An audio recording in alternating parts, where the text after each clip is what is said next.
చంద్రమోహన్ అన్న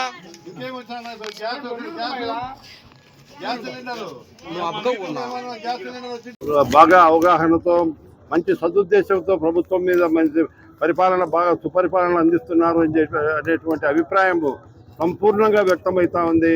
ఏడో ఒకరిద్దరు మాత్రం మాకు పెన్షన్లు రాలేదు, ఏదైనా ఇల్లు లేదు అనే వాళ్ళు ఉన్నారు. కానీ ఇల్లు అనేటివి కూడా త్వరలోనే మేము తెలుగుదేశం ప్రభుత్వం ఈ టైంలో పోయిన జగన్ గవర్నమెంట్లో పోయిన ప్రభుత్వం టైంలో ప్రొద్దుటూరు పట్టణానికి 25,000 ఇల్లు ఇచ్చినారు. ఇంకా ఇల్లు ఇవ్వలేని వాళ్ళు ఉన్నారంటే కదా చాలా దురదృష్టకరం. పోయిన గవర్నమెంట్ మరి ఇళ్లలో ఎవరు చేరలే, వాళ్ళకి ఎవరికి ఇచ్చినారో అంతా పక్కగా ఎవరికి దొంగ పేర్లు పెట్టి దొంగ పట్టాలు సృష్టించుకొని ఇచ్చినారు తప్ప ఒరిజినల్గా ఇల్లు కావాల్సిన వారికి ఇచ్చింటే కదా ఏ ఒక్కరు కూడా మీ ప్రొద్దుటూరు పట్టణంలో మిగలకూడదు.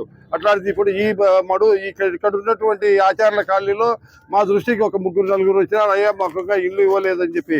మరి ఎందుకు మరి వాళ్ళకి ఆ గవర్నమెంట్లో మరి ఎందుకు ఇల్లు రాలేదో మాకేమైతే అర్థం కావడం లేదు. వెరిఫై చేస్తే అంతా కూడా పక్క డూప్లికేట్గా తయారయ్యేటుంది. వాళ్ళ జగన్ యొక్క పక్క గృహ సముదాయం గురించి ఇవన్నీ కూడా ఎంక్వైరీ పెట్టిస్తాం. తర్వాత ఇప్పుడు 5 ఏళ్ల కాలంలో ఇక్కడ మొదటి రోడ్డులో మురుగు కాలువ రోడ్డు మీదకి మురుగు నీళ్ళు వస్తున్నాయి. ఇంతవరకు వాళ్ళు 5 ఏళ్ల పరిపాలనలో మురుగు కాలువను తీయలేకపోయినారు. మా దృష్టికి ఈరోజు వచ్చింది కాబట్టి త్వరలోనే ఒక 2-3 నెలల కాలంలోనే వాళ్ళకి అటువంటి ఆ ఇబ్బందిని ఆ మురుగు రోడ్ల మీదకి పారకుండా చేయగలుగుతామని చెప్పి వాళ్ళ ప్రజలకు హామీ ఇచ్చినాం. హామీ ఇచ్చిన వేరకు వెంటనే పని మొదలు పెట్టి చేయిస్తామని చెప్పి అందరికీ సమూలంగా తెలియజేసుకుంటూ రేపు కుమ్మరికొట్టాల ఎన్నో వార్డు సార్ 40 వార్డు కుమ్మరికొట్టాలలో రేపు ఈ 4వ రోజు మొదలు పెట్టడం జరుగుతుంది. అందరూ కార్యకర్తలందరూ కుమ్మరికొట్టాల 40 వార్డుకు హాజరు కావాల్సిందిగా కోరుకుంటూ సెలవు తీసుకుంటారు.